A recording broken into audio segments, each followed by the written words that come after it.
এই কোর্টের রায়ের মাধ্যমে রিক্সা শ্রমিকদের আয় রুজি বন্ধ করে দেওয়া আমরা মেনে নিতে পারি না।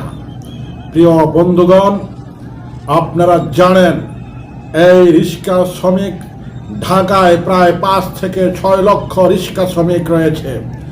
এই উচ্চ আদালত কোর্ট কাচারি শ্রমিকদের পক্ষে কথা বলে না।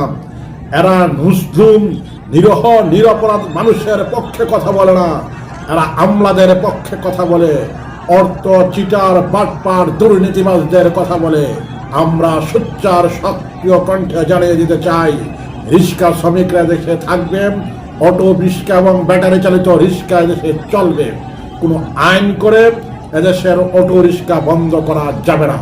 তবে একটি কথা, কোনো হাইওয়ে রোডে, কোনো জনবহুল রোডে আমরা রিক্সা চালাবো না। তবে ভিআইপি রোড বলে কোনো কিছু নেই। এদেশের প্রত্যেকটা নাগরিক ভিআইপি, এদেশের প্রত্যেকটা মানুষ ভিআইপি।